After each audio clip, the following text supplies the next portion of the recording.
Buon pomeriggio, ben ritrovati a un nuovo appuntamento con Anteprima Sport. Parleremo di calciomercato che si è chiuso proprio lunedì scorso, la sessione invernale di questo calciomercato targato 2020-2021. Parleremo anche dei prossimi appuntamenti che riguardano le squadre calabresi, partendo ovviamente dalla Serie A, dalla Serie B. Aspettiamo anche le vostre domande e tutto quanto, insomma noi siamo qui apposta per rispondere ai vostri quesiti. Lo faremo in compagnia di mister Franco Gagliardi, che è tornato a trovarmi. Grazie mister, perché insomma lei appena viene chiamato in causa è sempre pronto per darci una mano, insomma, e raccontarci la sua esperienza e tutto quello che pensa sul calcio calabrese. Grazie, buonasera a tutti. Lo faremo anche in compagnia, li vedo in bassa frequenza, collegati. Vedo innanzitutto Silvio Zizza. Buon pomeriggio Silvio. Buon pomeriggio a te, un saluto a mister Gagliardi e a tutti i telespettatori. Grazie per l'invito. Tra poco ci collegheremo, scusate, con Vittorio Scarpelli, perché abbiamo avuto problemi un attimino con il suo collegamento via Skype. Tra poco lo ritroveremo. Intanto, insomma, mister, partiamo da questo calciomercato che poi alla fine, in fin dei conti, è stato un mercato abbastanza competitivo per le squadre di calcio calabresi, partendo dalla Serie A, perché poi abbiamo visto che il Crotone ha puntato su Unas, insomma un fuoriclasse. Anche in Serie B tante cessioni, tante partenze, le vediamo insieme fra poco attraverso anche una grafica che abbiamo preparato. Però insomma si parlava di un calciomercato sottotono, invece poi alla fine ha regalato tante sorprese. Ma ritengo che il calciomercato è stato sottotono in termini generali. Per quanto riguarda le squadre calabresi, purtroppo è stato molto movimentato, per il semplice fatto che la classifica per le squadre calabresi non è che ride esageratamente, no? Il Crotone deve fare conto su un campionato importante a dover riprendere a dar punti, perciò penso che l'acquisto di Sunesso e di altri sia stato anche giusto e speriamo possa dare i suoi frutti. Per quanto riguarda le altre squadre di B, Cosenza e Regina, era normale che la classifica non è che è brillantissima, però ci dovevano essere dei colpi che sono stati portati a termine. Spero e penso, sull'indicazione degli allenatori e con dei direttori sportivi, Taibbi e Trinchera, abbastanza importanti nel panorama moderno del calcio di Serie B, e perché no? Perché disconoscere lo sforzo che ha fatto la società e le società che si sono messe a disposizione per colmare dei vuoti che si sono presentati alla luce dei risultati ottenuti. Silvio, tu come lo vedi invece questo calciomercato, anche parlando dalla Serie A, perché insomma abbiamo visto che l'Inter ha dovuto un po' frenare le proprie ambizioni per via insomma di questo blocco che ha avuto, diciamo, partito proprio dall'Oriente per quanto riguarda il calciomercato, però insomma in Serie A mi sembra che qualche scambio interessante c'è stato pure. Tu sai come io la penso sul calciomercato, nel senso che ne farei uno e basta, perché voglio dire, cioè, ti ritrovi a giocare, poi lo lascerei aperto solo magari a qualche squadra che magari ha avuto un calciatore, ecco per esempio il caso del Cosenza, te con Bittante, no? Che finisce la stagione, allora in quel caso è giusto che abbia la possibilità magari di poter ovviare a quella situazione negativa. Per il resto ci sono alcune situazioni in cui, fammelo dire, ci sono giocatori che magari la domenica prima giocavano, li affrontavi con una squadra, poi li affronti con un'altra o addirittura vengono a giocare da te. Insomma, è un po' tutto farlocco dal mio umilissimo punto di vista. Quindi, perché del resto una società, se fa bene d'estate, fa bene per tutto l'anno, nel senso che gli errori difficilmente, poi ci sono eccezioni per carità, difficilmente riesci a colmarli o comunque a stravolgere una squadra e se sei partita malissimo poi vince il campionato. Cioè, ci sarà qualche piccolissima eccezione, ma non è questa la regola. Certo, per le nostre squadre penso che il Cosenza con l'avvento di Trotta forse ha migliorato sicuramente il reparto d'attacco, il Crotone idem, sicuramente per il fatto appunto che abbia aggiunto Assimi, mi sfugge adesso, abbia aggiunto Di Carmine, Unas. scusate, Ah. sì, Di Carmine anche Unas. E quindi è normale che ha ampliato il proprio reparto d'attacco. Poi tra l'altro la classifica, guarda, ce l'ho sotto gli occhi, il Crotone, anche se viene da una brutta sconfitta col Genoa, però è praticamente lì perché è a 3 punti dal Torino e ci sono quindi 4 squadre a distanza ravvicinatissima, direi. Quindi è tutto ancora da divenire, tutto da giocare. Parlando invece di Serie B, sempre per quanto riguarda il calciomercato, noi abbiamo preparato anche delle grafiche che riguardano gli acquisti e le cessioni anche da parte delle squadre calabresi, ma in generale, più in generale, ecco, ce le sta mostrando il nostro regista Enzo Leonetti, più in generale si parla anche delle squadre di Serie B, per esempio attivissimo mister, vediamo anche per quanto riguarda i voti che ha dato la Gazzetta dello Sport, al Monza è stato dato il voto, si può dire, più alto, perché c'è questo 9, perché il Monza che cosa ha fatto? Gli arrivi sono stati questi importantissimi dal Pordenone, Ricci, Anastasio e D'Alessandro, poi anche partenze illustri come quella di Macin, di Rigoni, di Lombardi, di Marin e di Lepore, però insomma è un Monza che anche in questo momento ha dimostrato, anche sul mercato, ecco, ha dimostrato di essere la squadra da battere, quella che vuole puntare a vincere il campionato, anche puntando su nomi interessanti come questo di O, che è un giocatore su cui sono stati dietro tante squadre. Ma io ritengo che il Monza ha già fatto una campagna acquisti ad inizio campionato roboante. D'altro canto conosciamo i dirigenti del Monza, chi sono, no? E quali ambizioni hanno. Però non sempre si può contare sui nomi per poter centrare degli obiettivi. Io mi soffermerei molto di più sull'Empoli, che può vantare una classifica esagerata in senso positivo, meritatissima. L'Empoli infatti, mister, è stato dato come voto 8, ecco, lo vediamo proprio in No, grado. ma se poi anche nella campagna acquisti che è stata sviluppata ha avuto anche 8 dagli addetti ai lavori, ben più capaci di intendere e di sapere come sono state portate avanti le cose, l'Empoli è la squadra che per me merita grande rispetto e considerazione per quello che ha fatto fino ad oggi e per quello che intende fare da qui in avanti, ma soprattutto perché l'Empoli ha una storia radicata fra A e B che viene confermata periodicamente, ancora di più perché ha un settore giovanile enorme, importante, ha un empolello, se lo vogliamo chiamare, dove si avvicendano giocatori minori che maturano, che poi fanno parte della prima squadra e perché no, si accompagnano con i grandi giocatori che poi ci vogliono per fare dei grandi campionati. E il Lecce, Frosinone, continua il Lecce per riprendersi, il Frosinone per riprendersi, anche perché non è che sia proprio esageratamente in linea con quelli che erano i programmi, il Lecce per poter migliorare e poi via via gli altri. Io non vado a disconoscere il mercato del Cosenza, perché è pur vero che è andato via Baez, però sono arrivati dei giocatori che io ho molta fiducia in quello che sono le indicazioni del mister, di Occhiuzzi e soprattutto di Trinchera. Il mister perché sarà capace di dare, a me mi dà una sensazione di sollievo nel momento in cui, pur arrivando determinati giocatori, li pone alla stessa stregua di quelli che già c'erano prima.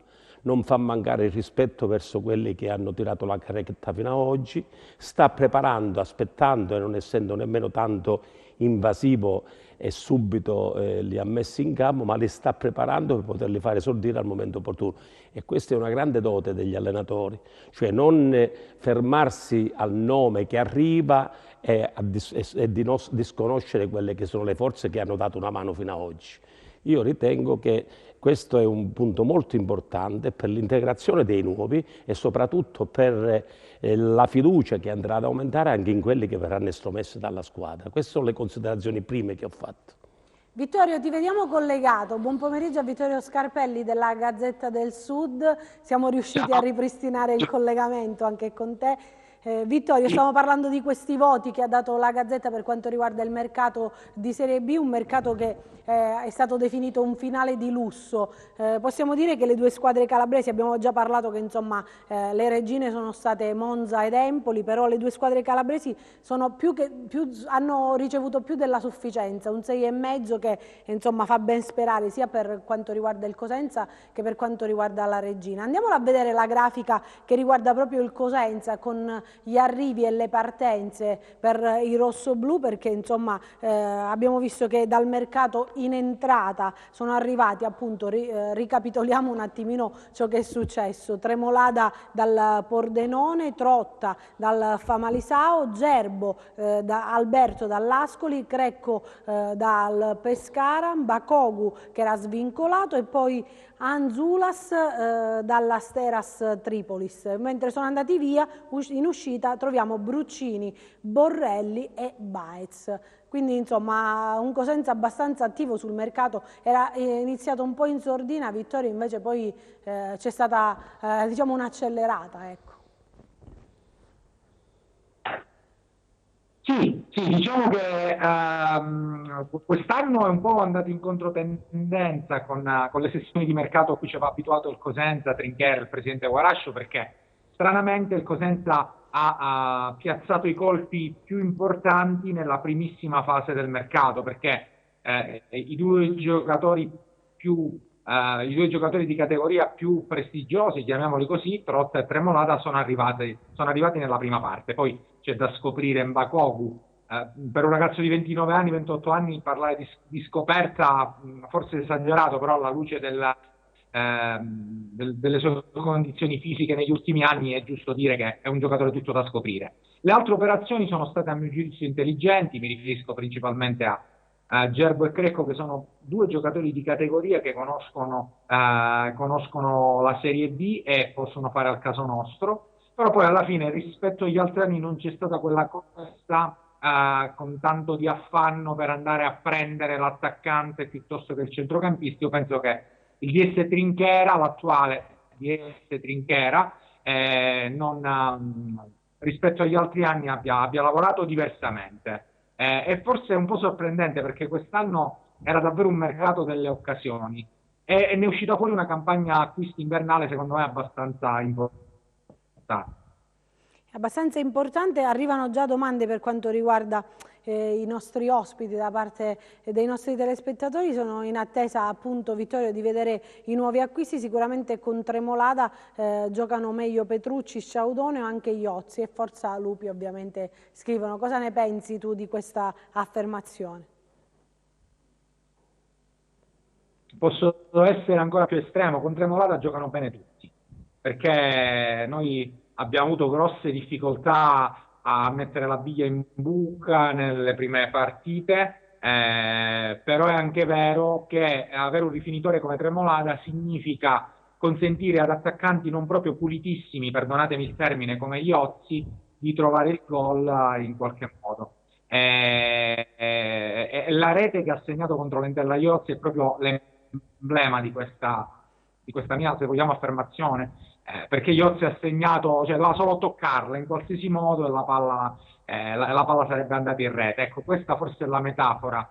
Mi auguro di ciò che andremo a vedere d'ora in poi, cioè un rifinitore coi fiocchi come Tremolare, gli attaccanti realmente limitarsi al competitivo non sarà sempre così, perché poi si troveranno delle squadre che ingabbieranno i nostri giocatori più rappresentativi come Tremolata. Ecco, permettetemi se in questo passaggio da Baez a Tremolada forse è aumentato il tasso qualitativo da questo punto di vista, perché Tremolada è in grado di leggere delle tracce che francamente il 90% dei giocatori in categoria fa fatica invece a individuare. Quindi sì, io penso che Tremolada farà giocare bene gli attaccanti, ma tutti in generale sarà un riferimento.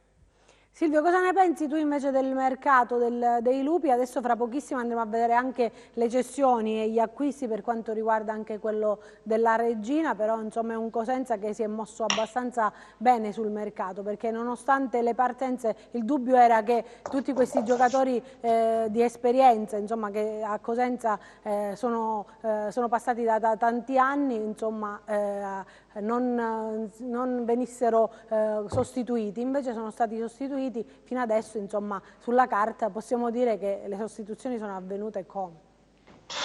Sì, sì, sono d'accordo con chi mi ha preceduto. Il DS Trinchera non si smentisce, nel senso buono del termine, nel senso che ancora una volta lavora bene sul mercato e insomma Tremolada è tanta roba. Può fare il trequartista, può fare la seconda punta, può giocare qui, poi cerco il soccorso di Mister Gagliardi. Se vuoi giocare a tre, per esempio, davanti di supporto ad una punta, per esempio Trotta, Tremolada può giocare anche da destra verso sinistra, no? In uno dei tre d'attacco o dietro. Insomma, Occhiuzzi ha diverse soluzioni. Poi Gerbo lo conosciamo, Mbakogu quando entrerà in forma è un'ira di Dio, nel senso che quando parte è difficile fermarlo, un po' alla Embalo, diciamo, no? Anche Crecco, insomma, quindi penso che il Cosenza e poi comunque i nomi importanti lo dimostrano sul campo. Se voi pensate che alla fine del primo tempo con l'Entella, in un primo tempo, secondo me, forse che avevo visto un po' più Entella che Cosenza, alla fine del primo tempo il Cosenza era penultimo in classifica, se andiamo a vedere. Nel secondo tempo, in 10 minuti, ha ribaltato il risultato e ha fatto vedere di che pasta è fatta questa squadra e chi la guida, cioè Occhiuzzi, perché immagino gli spogliatoi li avrà catechizzati a dovere per entrare in campo andare a fare la partita, andare a fare il risultato come sempre da quando è iniziato questo campionato, perché il Cosenza, diciamolo, se la sta giocando alla pari con tutti senza chiudersi, senza andare a pensare a ripartenze varie, se la gioca ad armi pari, come si dice, con viso aperto, e quindi io sono convinto che anche se è dura, però adesso arrivano due partite, per esempio ti anticipo un po' magari i temi che tu vorrai trattare dopo, però arrivano due partite che sono appunto la Spal e il Cittadella che ci potrebbero dire se il Cosenza, io sono convinto di sì, potrà aspirare a qualcosa in più che una semplice salvezza.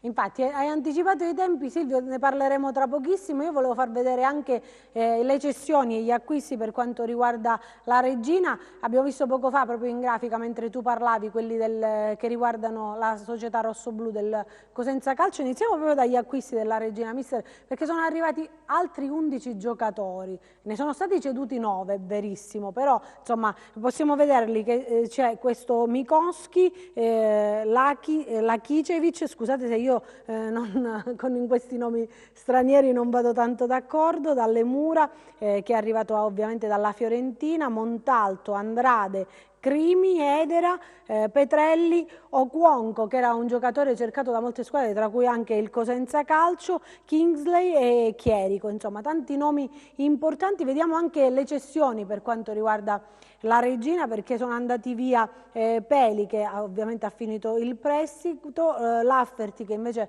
andato a risoluzione, Mastur a titolo temporaneo al Carpi, Rolando che si è trasferito a titolo temporaneo al Bari.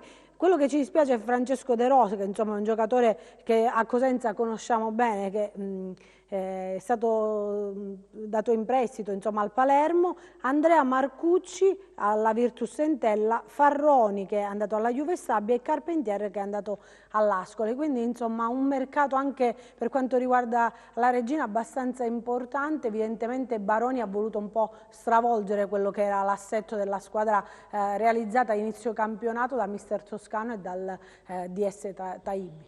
Ma è normale che il cambio di Baroni sulla panchina della Regina al posto di Toscano ha pure condizionato il mercato che si è testé svolto, no?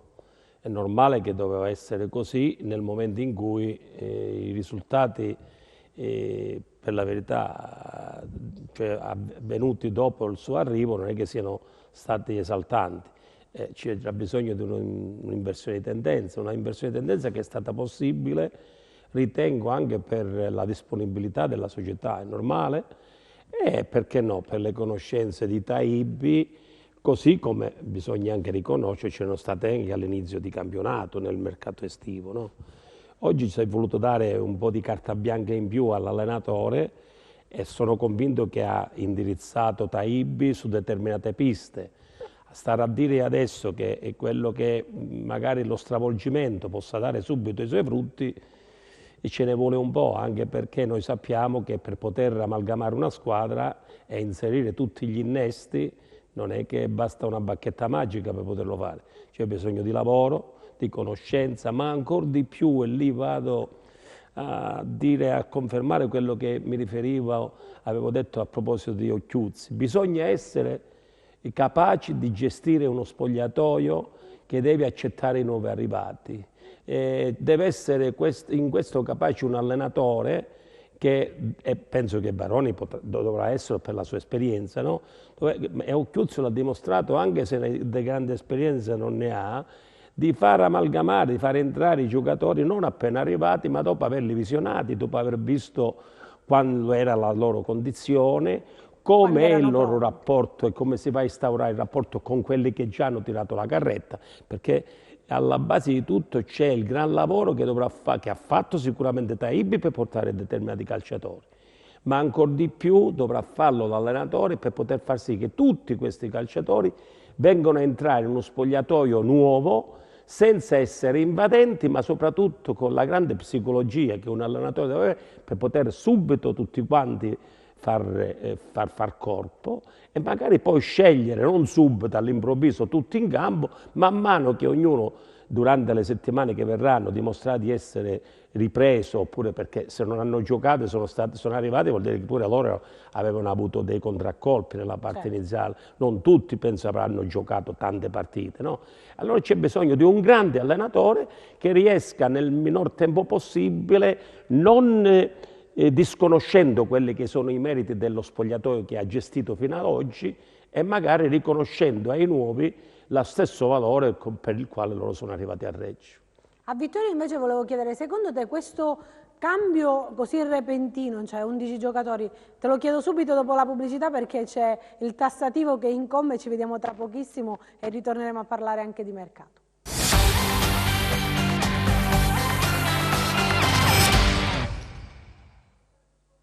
Seconda parte di Anteprima Sport, ci eravamo lasciati con la domanda che stavo ponendo a Vittorio Scarpelli per chiudere proprio questa parentesi di mercato. Vittorio, ne parlavamo adesso mentre c'era la pubblicità anche con mister Gagliardi, questo cambiamento di diciamo quasi mezza squadra a Reggio Calabria non può essere secondo te un'arma a doppio taglio, nel senso che bisogna creare ovviamente l'amalgama, insomma vedere se questi giocatori sono pronti per essere impiegati, insomma, possiamo dire che rivoluzionare completamente è una cosa positiva, ma può essere anche negativa, ecco.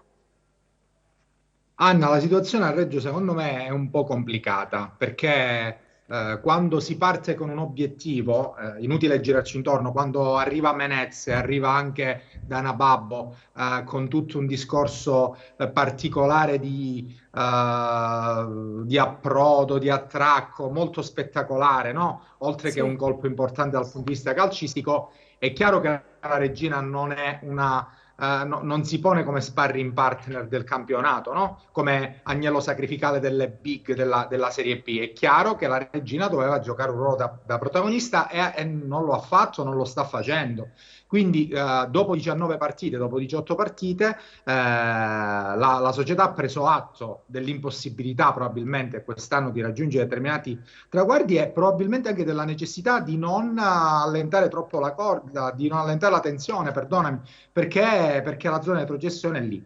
Quindi sicuramente si spiega così questa rivoluzione che c'è stata. Non è detto che dalle rivoluzioni poi si riescano a trarre poi delle situazioni positive.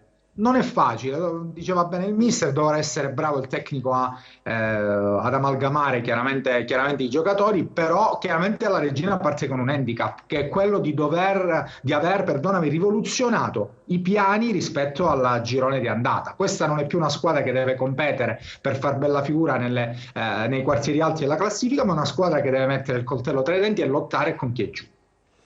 Lo dicevi benissimo, andiamola a vedere adesso la classifica per quanto riguarda la Serie B, rivoluzioniamo anche un po' la scaletta, parleremo di Serie A anche nella terza parte, andiamola a vedere insieme perché è giusto parlare di mercato ma anche è giusto parlare anche dei prossimi impegni delle squadre calabresi perché Anteprima Sport nasce per questo, vediamo l'Empoli sempre in testa a 41 punti, seguito dal Monza e dal Chievo a 35 insieme alla Salernitana, il Cittadella a 34 insieme alla Spal, il Lecce a 31, Pordenone e Venezia con 29, 28 il Frosinone, il Pisa a 27 punti, 22 il Vicenza, 21 il Brescia, il Cosenza insieme alla Cremonese a 20 punti, la Regina a 19 e la Reggiana a 18, Ascoli e Virtus Entella a 17 chiude il Pescara con 16 punti. Le gare in programma per la 21esima giornata che sarebbe la seconda giornata del girone di ritorno, vediamo di fronte Brescia contro il Cittadella,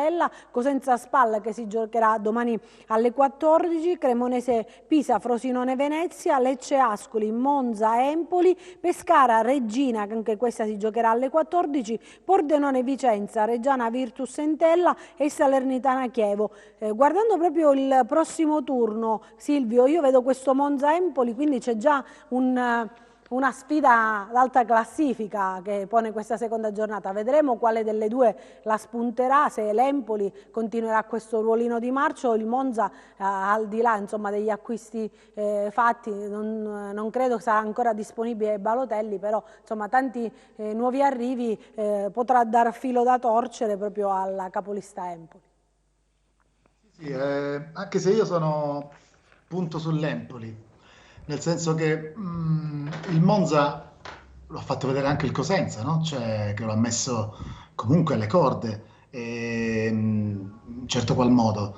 È sicuramente una corazzata, gioca in casa, anche se oggigiorno, diciamo così, senza pubblico, non so in casa e fuori casa cosa possibile, perché conosci un po' di più il campo, però sai, una cosa è giocare in una bolgia e una cosa è giocare Nel senza silenzio. pubblico, nel silenzio, quindi il fattore casa un po' perde quella forza che aveva magari altrimenti purtroppo in altri tempi. Speriamo che arrivi al più presto di nuovo il pubblico negli stadi. E hai ragione. Poi secondo me per quanto riguarda invece la zona che ci interessa, dal Vicenza in giù, se vediamo la classifica, devono tutti stare attenti per il momento perché è molto corta. Sì. Dicevo prima che è bastato un tempo al Cosenza per venire a capo di una partita.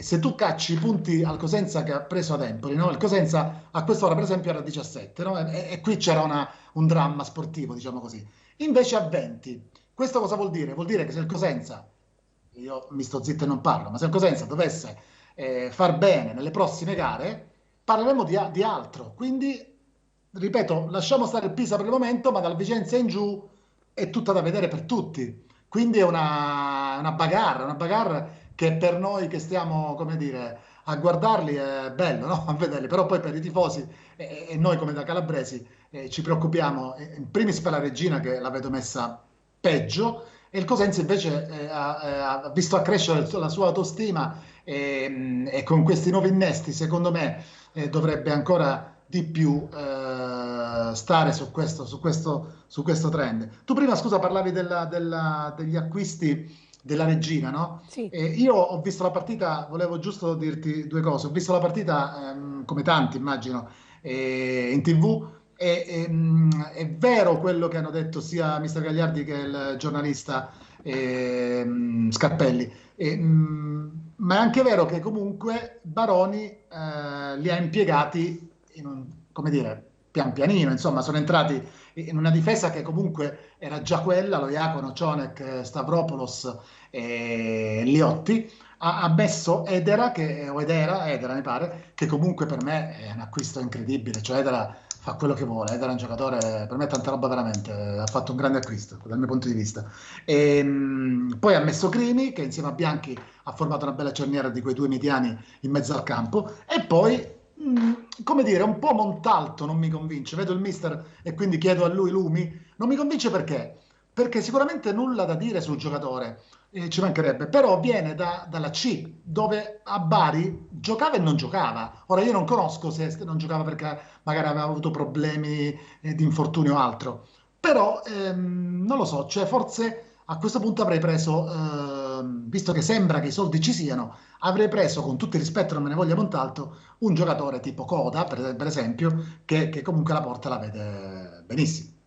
E non Però, capisco, scusa, finisco, non sì. capisco il Pordenone come non facesse giocare Tremolata, i misteri del calcio, e come ha dato via Dio. Non lo so, vabbè, comunque È un faccio la domanda Pordenone a che Gagliardi. invece di rinforzarsi si è Guarda, indebolito, possiamo dire così. Comunque c'è questa sfida, mister Cosenza Spal, è una gara, i lupi devono giocare queste due sfide importanti, ravvicinate, nel giro di 4 giorni ci sarà questa Spal in casa, dove ovviamente tutti si attendono questa vittoria in campionato che manca, casalinga, che manca da tanto tempo, e poi ci sarà quella di Cittadella, che è un'altra formazione d'alta classifica. Poi subito dopo, se noi guardiamo anche un po' oltre, c'è già la sfida con la Regina, quindi insomma sono due gare importanti dove bisogna dire se si è carne o si è pesce.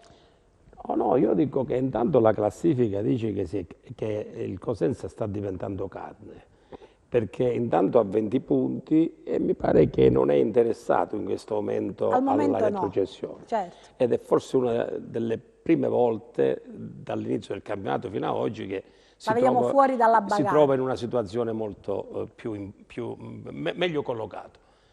Poi gli arrivi mi lasciano fiducia perché, così come diceva Silvio, che forse non lo sai, ma Silvio è stato un talent scout. Sì, lo so Ha bene. sempre girato e spesso mi ha anche informato. Siamo stati spesso Collaboratori, a ecco. litigare in maniera bonaria. Ah. E non lo facciamo adesso perché politicamente non lo so come ci siamo messi, però nel momento in cui abbiamo fatto calcio, siamo stati a disquisire di calcio, io e Silvio spesso e volentieri abbiamo fatto audience, ma non perché facevamo sceneggiate, ma perché dicevamo delle cose sensate attinenti al calcio. E io mi approccio senza a quello peli che dice sulla lui, lingua. io mi approccio a quello che dice lui, no?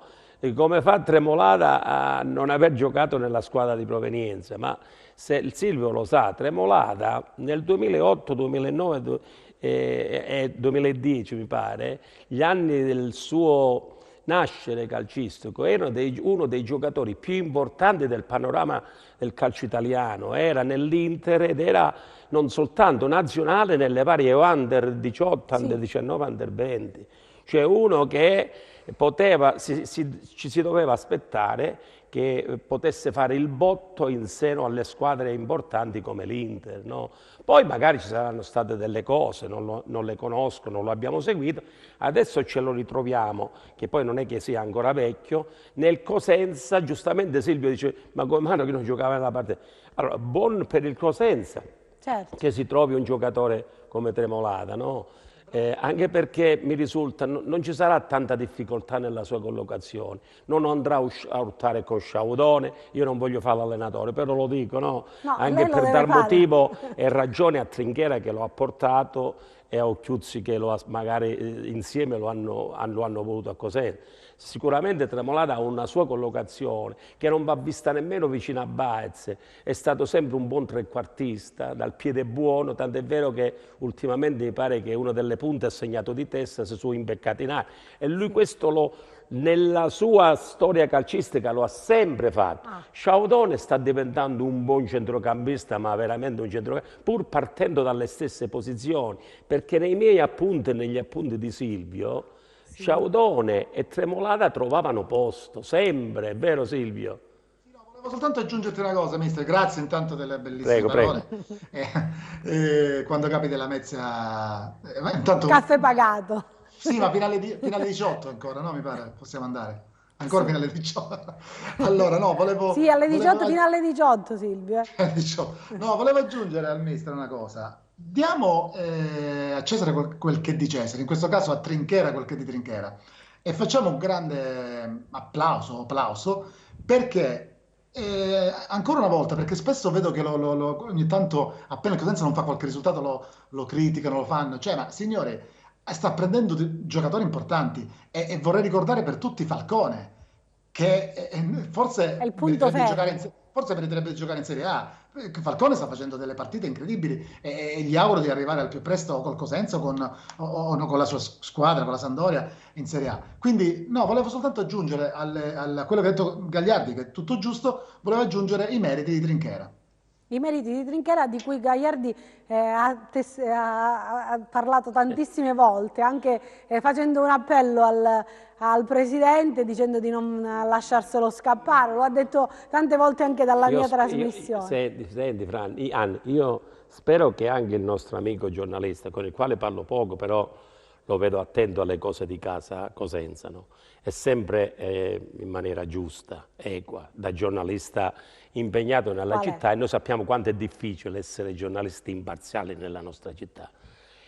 Dico, io spesso mi affanno a dire delle cose perché mi risulta, perché io è vero che sono arrivato a essere seduto, no? Però spesso mi sento, qualche volta chiamo io, qualche volta mi chiamano per sapere le cose di casa nostra, no?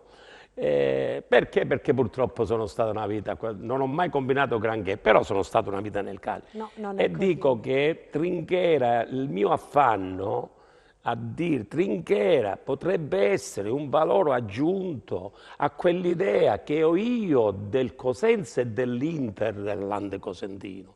Cioè uno che non deve essere visto come con la valigia in mano pronto a lasciare o pronto a non essere, a rimanere. Perché Trinchera, e qui lo dico e non lo nego, lo confermo, è sul piatto di determinati palcoscenici calcistici italiani e aspettano che Trinchera vada via da Cosenza per poterlo avere nelle proprie fila, perché Trinchera, a parte quello che sta facendo di buono da 3 anni a questa parte, 4 anni a questa parte, no? Ha amicizie importanti che nel calcio bisogna avere, e non se le è procurate partendo da Milano, se le è procurate partendo da Francavilla, da Copertino, da Bari, vicino Bari, dalle zone nostre, dove è difficile imporsi, dove per essere considerati bisogna essere come Trinchera, capaci. E allora io mi sforzo, avendo pure qui la compiacenza di Silvio, che mi può dare aiuto. Cosenza, lasciando stare la squadra, io spero che il Cosenza si salvi al più presto, ma il Cosenza, per dare continuità a un lavoro che deve portare questo nostro Inter, dico Inter perché io mi sento un presilano, no? Che abita a Cosenza, abita a Rende, abito da tutte le parti. Se noi dobbiamo avere come lo stesso giornalista, se vuole scrivere su testate ancora più importanti, di calcio più importanti, deve sforzarsi di suggerire che Trinchera è il valore aggiunto che potrà condizionare il Cosenza e i cosentini e chi dirige il Cosenza in senso di società a poter sperare nella prossima Serie A. Se no che cosa andiamo a fare? Ogni anno dobbiamo vedere gente che parte, gente che arriva, e la programma Trinchera per me è il baluardo, il tassello che bisogna assolutamente puntellare a Cosenza per dare la sensazione che si vuole andare in Serie A. Vittorio, cosa ne pensi? Il mister l'ha detto più volte, bisogna ripartire da Trinchera, ma non, il mister l'ha detto anche la scorsa volta nella mia trasmissione, ma non un anno di contratto, l'ha detto proprio chiaramente, 2 o 3 anni come minimo. Sì, Anna, secondo me siamo in ritardo un po' con queste considerazioni, in generale, non parlo del mister, nel senso che noi come stampa, devo essere onesto, più o meno tutti abbiamo sempre sottolineato il lavoro di Trinchera, ma evidentemente questo non è bastato perché, almeno per quanto mi risulta, la vedo davvero difficilissima ed è un eufemismo che l'idillio, chiamiamolo così, tra Trinchera e Cosenza possa continuare. ormai il treno è passato quest'estate, lo abbiamo detto più volte, e difficilmente si ricrederà il direttore sportivo. Noi lo abbiamo sottolineato più volte, purtroppo ci ricaschiamo sempre, Anna, è vero? È successo con Meluso, sì, è successo con Meluso.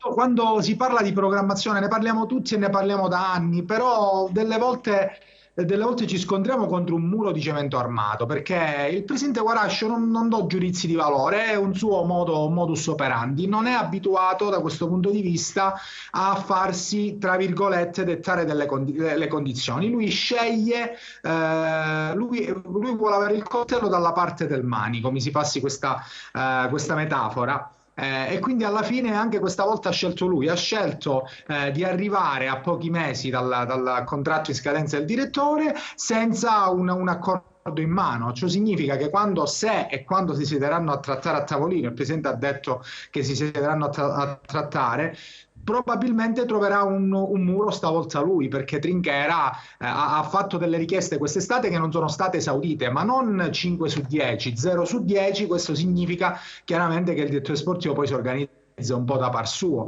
e perdonami se insisto, ma credo che questo mercato invernale dia anche la misura del rammarico che i tifosi dovranno avere quando Trinchera lascerà Cosenza, perché un direttore sportivo che riesce a strappare Tremolada alla concorrenza, ragazzi, Tremolada è davvero un giocatore fortissimo per la categoria. Trotta, altra gente che ha fatto la Serie A. Sembakoglu sta bene, è un attaccante da doppia cifra anche da gennaio in poi.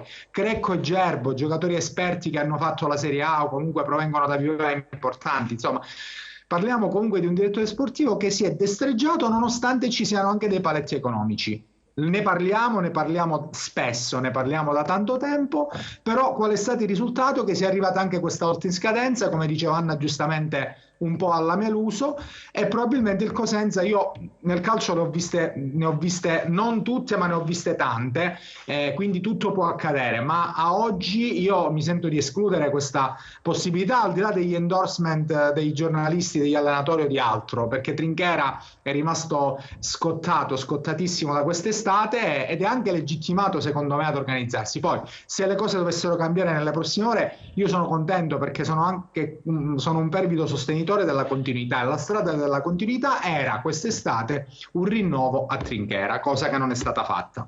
Prima di salutarti voglio porti una domanda, Vittorio, perché ce la chiede un nostro telespettatore. Innanzitutto devo dire che Trinchera, insomma, proprio come cronaca, ha vinto anche questo premio come direttore sportivo per la stagione 2019-2020, il premio di quelli importanti che vengono assegnati dall'Istituto dell'Associazione Italiana Direttori e Collaboratori Sportivi, e che insomma in passato hanno ricevuto anche Beppe Ursino del Crotone e Stefano Marchetti del Cittadella. In più un nostro telespettatore, Vittorio, so che insomma poi hai un impegno anche con la Gazzetta, quindi ti dobbiamo salutare, chiedeva a Vittorio Scarpelli: domani dovrebbe essere schierata la stessa formazione di Chiavari o ci sarà qualche cambio secondo te?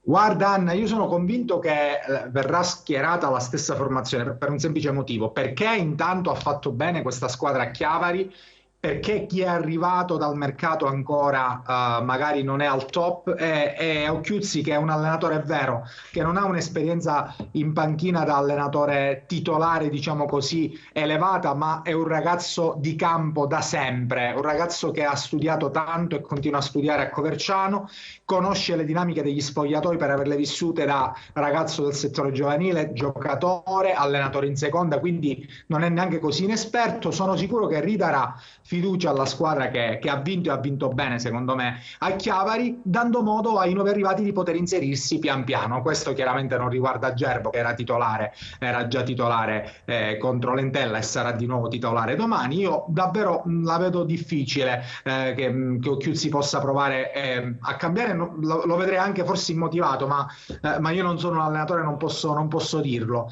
e anche perché chi c'è, i nuovi, non sono ancora magari chi promuove un motivo, un Bakogu per un discorso fisico, Crecco per delle situazioni legate sempre ai contatti con chi ha avuto il coronavirus, però non chiaramente a Cosenza, e Trotta stesso che ancora deve ingranare. Quindi sì, per me rivedremo la stessa squadra di Chiavari. E a proposito, grazie Vittorio, grazie per essere stato con noi e ci rivediamo sicuramente nelle prossime settimane. A proposito di formazione, andiamolo a sentire mister Occhiuzzi nel pregare.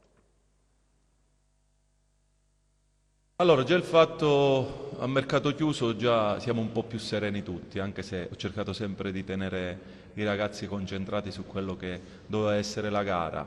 Per quanto riguarda la formazione a schierare, la domanda che lei mi ha fatto, valutiamo nella rifinitura, insomma comunque già il fatto che cresce la condizione di chi è arrivato è importante per noi. Ma ripeto, la settimana l'ho affrontata sulla falsariga dell'inizio campionato, poi quando la rosa poi si era un po' completata nelle mie 10 gare dello scorso anno. In che senso? Prepararli tutti al meglio, non far capire un po' la formazione qual è, perché comunque voglio decidere davvero per chi sta bene, metterli nelle condizioni di avere una competizione forte, perché la competizione fa crescere comunque lo stato sia fisico che mentale dei ragazzi per affrontare poi le gare che sono difficili, quindi devono essere tutti pronti e stare insomma tutti col coltello tra i denti, insomma. Ma sicuramente sta bene perché è rientrato, sta bene con la testa perché è rientrato a far parte di un gruppo, di una squadra, un gruppo che lo stima, una società che lo stima, una piazza che lo aspetta con ansia, quindi lui è ben felice di questo. Quando vede un calciatore col sorriso, soprattutto un calciatore come lui che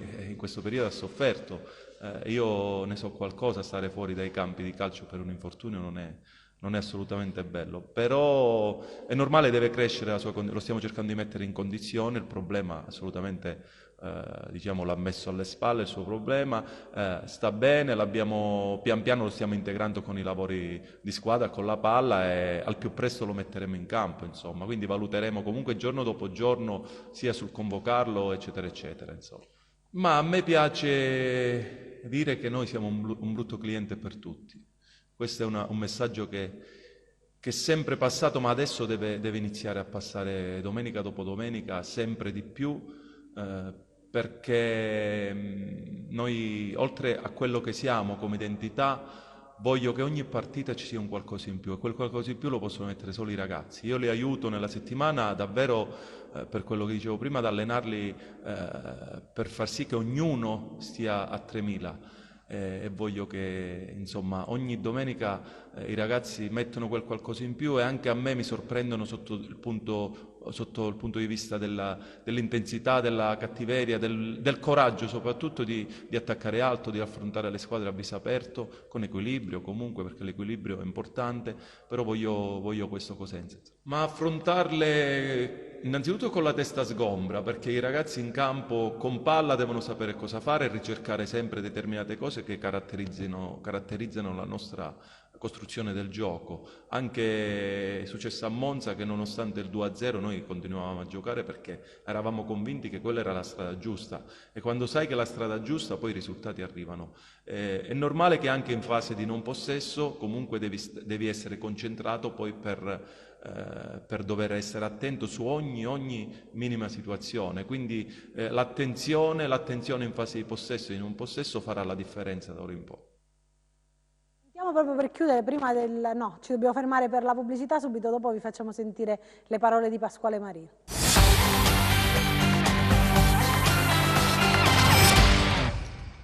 Ci siamo lasciati con l'intervista in sospeso di Pasquale Marino, andiamo ad ascoltarla e poi ovviamente diamo i numeri, insomma, di questa sfida fra Cosenza e Spalla. Sicuramente la Spalla ha cercato di fare quello che poteva fare, che era nelle condizioni di fare. Ecco, abbiamo cercato di equilibrare, diciamo così, l'organico.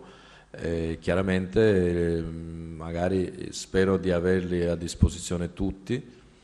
Mi riferisco a Asensio, che come sapete ancora non si è potuto allenare con la squadra, e così Tumminello invece ha cominciato sta migliorando, non è ancora pronto, però parte con noi, il ragazzo deve stare insieme a noi e sta migliorando negli allenamenti di giorno in giorno. e quindi il campo dirà se abbiamo fatto bene o male, però abbiamo fatto il massimo per cercare di rendere sempre competitivo questo organico, cercando di portare gente che ha entusiasmo. Poi per quanto riguarda Segre, si è sempre allenato, ha fatto qualche partita, diverse partite, insomma sta bene, per cui sarà tra i convocati e quindi va bene così, insomma. Poi per quanto riguarda l'altra domanda che aveva fatto, deciderò domani, ecco, se giocare con 2 punte o meno, insomma non abbiamo tanta abbondanza, però vediamo, abbiamo sempre qualche alternativa.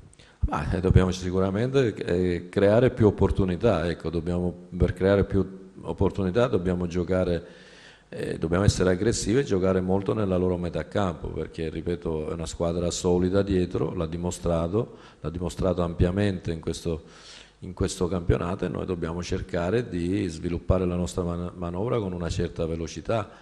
Ripeto, hanno giocatori esperti e quindi la loro esperienza ha fatto sì che hanno subito pochi gol, però ripeto, per farne bisogna creare più opportunità, ecco, questo dobbiamo cercare di fare, perché per aumentare le percentuali di realizzazione bisogna creare anche, sia come volume di gioco sia come opportunità negli ultimi metri, maggiori rispetto a quello che abbiamo fatto magari nell'ultima partita fuori casa.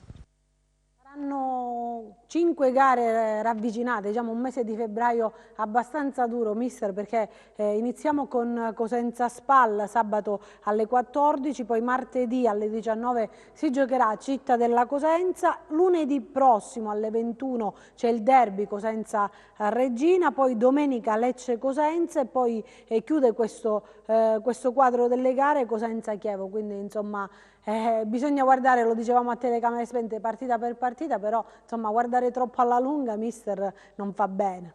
No, ne parlavamo prima, Anna, no? Io ho una mia teoria, nel senso che arrivati a questo punto del campionato, le partite vanno giocate uno alla volta.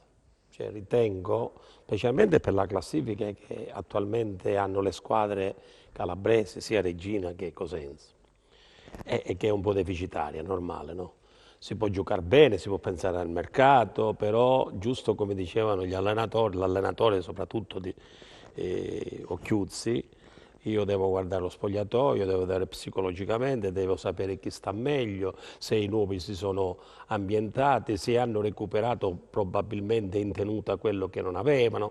Cioè vuol dire programmare un risultato o più risultati in una volta non è non è il momento di farlo. Bisogna affrontare la partita per ottenere il massimo risultato. È normale che devi considerare che hai adesso 4-5 partite importanti che ti potranno dire alla fine se siamo carne o siamo pesce, come dicevi prima, no? Ma solo alla fine di queste. Però tutte le partite devono essere affrontate una alla volta per essere vinte o ottenere il massimo del risultato.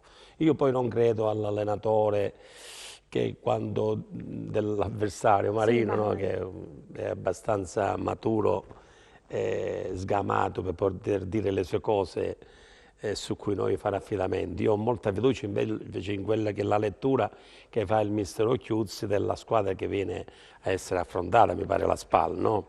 Perché si piange, si dice che non si hanno gli uomini contati, che bisogna giocare nella metacampo avversaria. Io di una cosa posso essere certo, è perché l'ho vista attraverso io le partite del Cosenza le sto vedendo tutte, no? Magari attraverso la televisione, però sì, è sempre un buon vedere. E mi accorgo che sistematicamente ho delle sensazioni positive che mi arrivano dal campo, e al campo mi sembra che arrivano sensazioni positive dalla panchina. E questo è quello che ho tratto. Cioè, sarà Occhiuzzi, sarà, non lo so, un'influenza diversa, non lo so, però io vedo che durante i 90 minuti questo Cosenza riesce a migliorarsi. riesce sempre a rimanere un pochettino, a prescindere se ha vinto o se ha pareggiato, no? E rimane sempre con l'amaro in bocca perché poteva fare di più. E questo me la dice lunga su come in effetti viene a essere guidato questo Cosenza. Non tanto durante la settimana, che tra parentesi è dimostrato da quello che dice Occhiuzzi che c'è tanta sapienza, anche se ancora tanta gioventù, però tanta sapienza giovanile, che si fa benissimo questo Cosenza.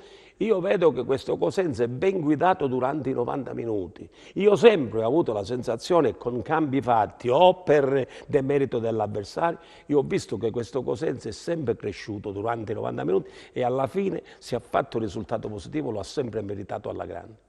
Silvio, invece parlando di Pescara Reggina, andiamo all'altra squadra di Serie B, perché la Reggina, abbiamo detto poco fa, insomma, hai anticipato tu mentre parlavamo di mercato, questo pareggio con la Salernitana, adesso c'è questa gara con il Pescara fuori casa, forse una Reggina che si esprime meglio all'esterno, anche qui, insomma, come il Cosenza più o meno possiamo dire. Sì, intanto fammi aggiungere, ha detto benissimo il mister. Aggiungo anche io, per quanto riguarda il Cosenza, dicevo, Sì. che è una squadra, ti dà l'impressione che non molla mai, che come dire, anche se va sotto, non ha un minimo di abbattimento, diciamo così, ma la vedi come se nulla fosse, cioè gli scivola tutto addosso e riparte. E pressa alto, come diceva il mister Occhiuzzi, e se deve giocare a uomo, gioca pure a uomo, magari in alcune situazioni, per modo di dire, ma è una squadra appunto che sta sempre sul pezzo e non ha dei blackout, almeno incrociando le dita, voglio dire. E quindi questo fa ben sperare. Per quanto riguarda la Regina con la squadra che ha, che sicuramente nei nomi è insomma, è una squadra importante e visto il Pescara degli ultimi tempi, deve andare a cercare di prendere punti, anche 3 a Pescara, anche se il Pescara non è che non ha la squadra. Io per esempio voglio dire, a proposito, quando il mister Gagliardi diceva che sto ancora facendo, anche se per il momento sono un po' fermo ai box, l'osservatore, diciamo così, talent scout, come diceva il mister, e nel Pescara gioca un certo Seter, no? Che avevo anche consigliato al Cosenza, quando sono stato quel periodo nel settore giovanile al direttore Trinchera, ma il direttore Trinchera magari già conosceva prima di me. Perché questo per la bontà di andare qui penso di sfondare una porta aperta nei confronti di mister Gagliardi, che lo ha fatto da sempre più di ogni altro, e la bontà delle risorse che ci possano stare in Serie C. Noi abbiamo sia Ogunseye che gioca nel Cittadella, che il Cosenza incontrerà, e sia Seter, che facevano coppia fissa nell'Olbia l'anno scorso, 2 anni fa, adesso non ricordo. Mi pare 2 anni fa. Quindi questo per dirti che ci sono giocatori importanti anche in Serie C, ma non voglio divagare. Questo l'ho detto semplicemente per il fatto che il Pescara comunque ha dei giocatori importanti da guardare, da prendere con le molle. In casa poi, anche se non c'è il pubblico, comunque conosce il campo e cercherà di far punti, ma la Regina oggi con questo organico rafforzato, secondo me, dal mercato di gennaio, non può che non andare a giocare a viso aperto per cercare di portare a casa punti, insomma. Siamo d'accordissimo. Sentiamo proprio le parole di mister Baroni per quanto riguarda questa sfida con il Pescara. Dobbiamo assolutamente pensare alle 3 partite, ma dobbiamo pensare di gara in gara, dare tutto quello che abbiamo, perché è l'unico modo di affrontare questi impegni senza risparmiare niente. Poi è chiaro che sicuramente i nuovi arrivi, anche se in questo momento è un gruppo eterogeneo, nel senso che molti non hanno giocato nelle loro squadre, magari vengono da, come qualcuno, un periodo di inattività, ma ci sarà un modo e tempo, anche se deve essere veloce, di metterli dentro e di sfruttare al massimo le loro risorse e anche le loro energie. Noi abbiamo in campo dei giocatori e dobbiamo pensare a fare quello che abbiamo sempre fatto, cercare di imporre il nostro gioco. Sappiamo benissimo delle difficoltà della partita. Noi da questo punto di vista ci esalta ancora di più. Non dobbiamo temere, dobbiamo avere rispetto di un avversario secondo me forte, che ha comunque nell'organico giocatori importanti, si è ulteriormente rinforzato, ma molto passa dalla nostra prestazione e che non dobbiamo assolutamente sbagliare. Fin qui le parole di Barone. Andiamo a vedere invece la classifica di Serie A, perché andiamo velocemente. Volevo parlare sia di Serie A che insomma anche in chiusura di Serie C, perché c'è questo derby che incombe. Andiamo a vedere la classifica per quanto riguarda la Serie A, perché c'è il Milan in testa con 46 punti, seguito dall'Inter a 44, la Roma a 40, la Juventus a 39. Subito dopo troviamo Napoli e Lazio con 37 punti, l'Atalanta a 36, il Sassuolo a 31, Hellas Verona 30, Sampdoria 26, Fiorentina e Benevento a 22, l'Udinese e il Genoa a 21, il Bologna a 20, lo Spezia a 18 punti, Torino, Cagliari a 15 punti, chiudono il Parma con 13 e il Crotone con 12. Vediamo anche il prossimo turno per quanto riguarda la Serie A. Mister, le anticipo già la domanda che riguarda questo Crotone che giocherà questo testacoda: Atalanta-Torino, Benevento-Sampdoria, Fiorentina-Inter, Genoa-Napoli, Juventus-Roma, Lazio-Cagliari, Milan, Crotone, Parma-Bologna, Sassuolo-Spezia e Udinese-Hellas Verona. È un testacoda. Il Milan, che è quella che insomma ambisce alla vittoria dello scudetto per quanto riguarda la Serie A, e il Crotone che invece cerca punti salvezza. L'ultima sfida, se non ricordo male, il Crotone contro il Genoa ha giocato una partita che a sentire gli addetti ai lavori, perché io non l'ho vista, però insomma ho sentito i vari commenti e in molti dicevano che era un Crotone bruttissimo quello che ha giocato contro il Genoa, quindi servirà la migliore squadra per strappar via qualche punticino a San Siro. Ma noi intanto Milan, Inter, Juventus, no? Dovrebbe lo stesso nome, Milan, galvanizzare anche un ambiente che magari ha lasciato a desiderare nell'ultima prestazione. A questo bisogna appigliarsi, bisogna considerare, no? Cioè il Crotone dovrà trovare quello spirito di reazione che sono convinto già stanno cercando in casa durante gli allenamenti, soprattutto perché incontrano non una derelitta ma la prima della classe, il Milan.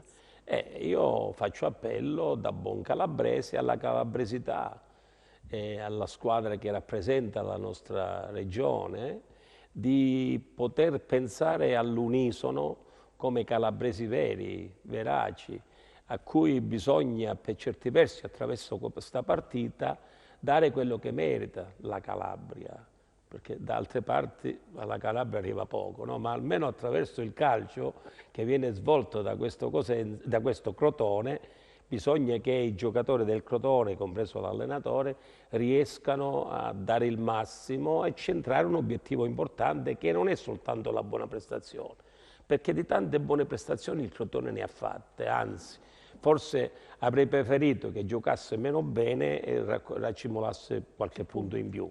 Io invece dico che attraverso il Milan, quando tutti sembra che lo diano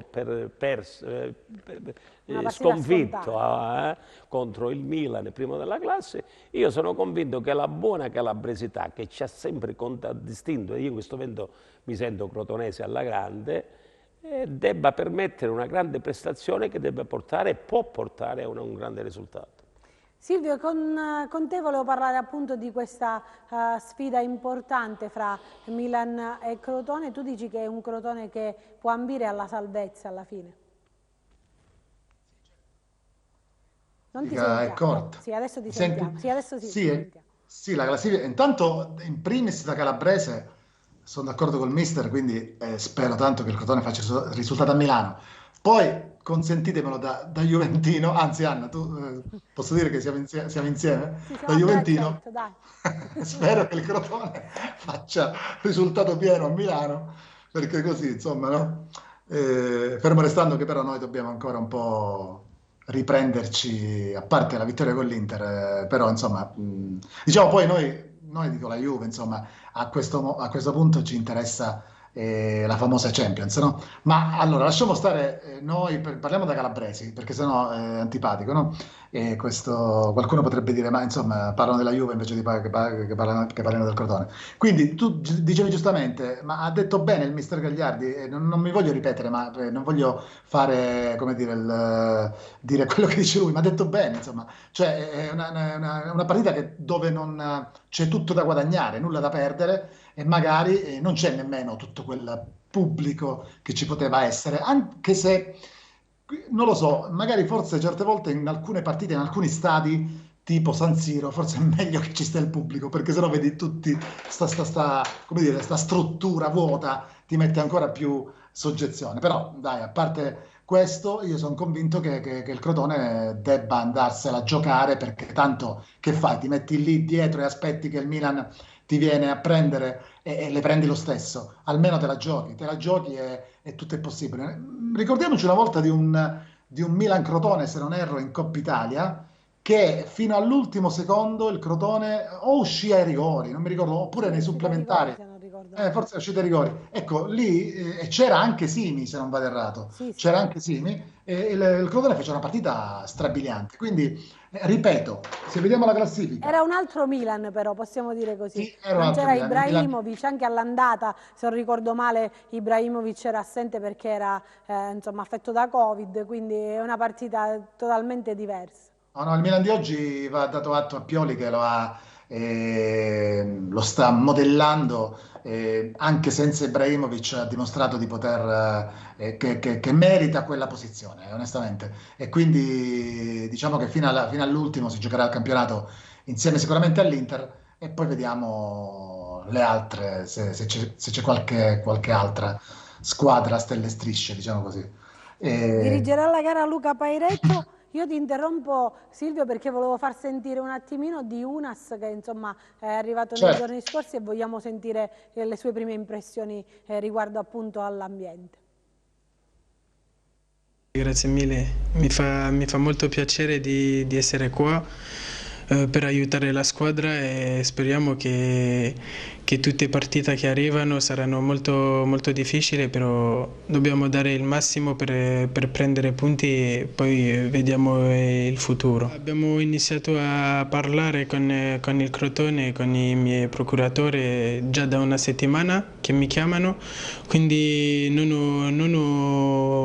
non ero indeciso, solo ieri che è l'ultimo giorno, come sempre io tutti i mercati fermo sempre all'ultimo minuto, però io mi piaceva il progetto qua perché dobbiamo salvarci e vediamo con il tempo che succede. Sì, è vero, mi piace dribblare, saltare l'uomo e poi giocare con i compagni, fare assist e gol. Questo è il più importante, però il più importante adesso è la squadra e poi vediamo le cose personali. Sì, io sono a disposizione del mister, dove mi fa giocare giocherò e darò il massimo per aiutare la squadra, quindi vediamo dove mi mette, tanto giocherò stesso.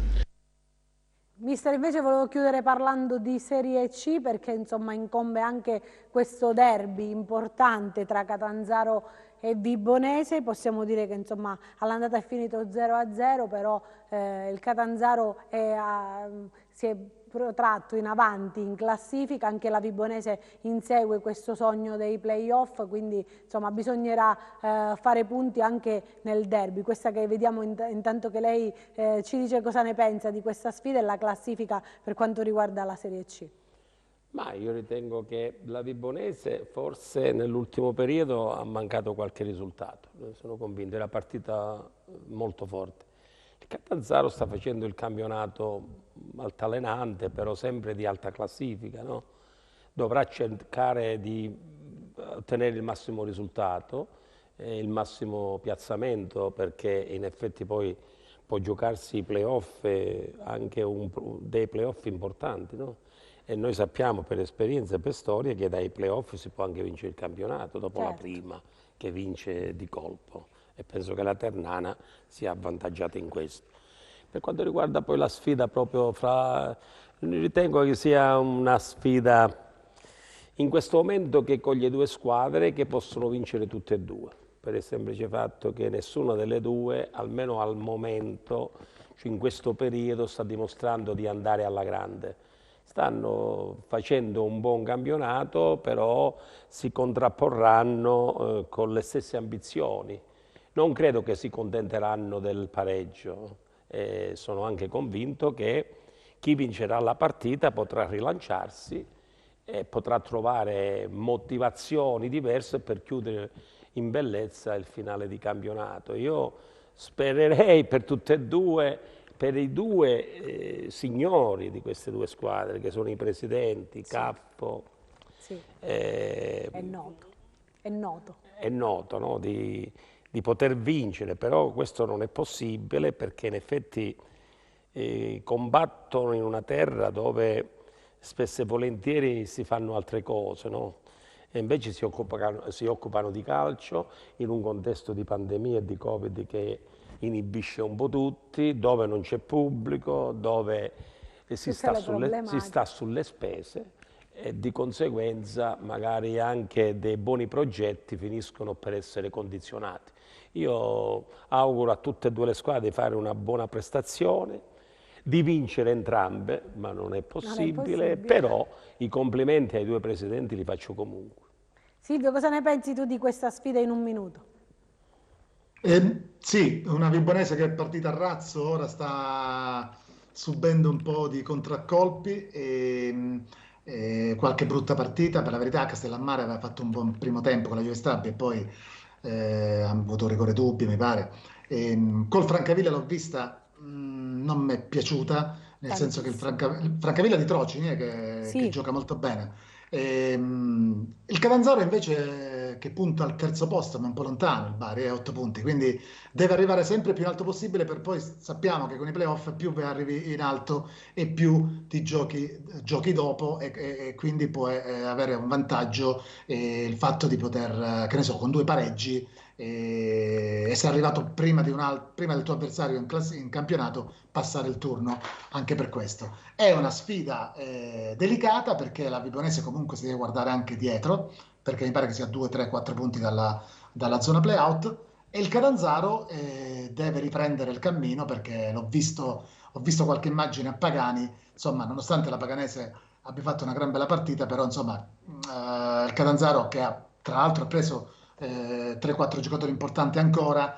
per l'organico, per la bontà dell'organico che ha, merita qualche posizione sicuramente più in alto. Grazie Silvio, grazie per essere stato con noi. Io ti saluto, ringrazio anche mister Gagliardi. Fammi salutare il mister. Sì, come no. Un bacio, un abbraccio virtuale. Baci no, non incominciare, lascia stare, non fare sapere a Cosenza qual è stato il nostro rapporto. Baci no, abbracci. Abbracci virtuali. Grazie a mister Gagliardi, grazie a Silvio per essere stato con noi. Io vi lascio alla solita rubrica di Luca Lepiane e Luigi Rogano e vi do appuntamento a venerdì prossimo. Grazie ad Enzo Leonetti in regia, a Piero Arena per la grafica e a Massimiliano Fino per essere stato all'audio e anche a Francesco Camposani in messa in onda. Grazie, a venerdì prossimo. Lui, scusami, tu con l'inglese come te la cavi? Ah, me la cavo bene, lui. Bene, ok. Sì, allora sì. Mi puoi aiutare? Sì, è un caso mio. Allora, mi traduci per favore, la palla è nelle mani di Draghi. Una cosa... Dragon Ball. Ottimo, perfetto. Grazie a lui. Che meno male, va? Meno male che ci si...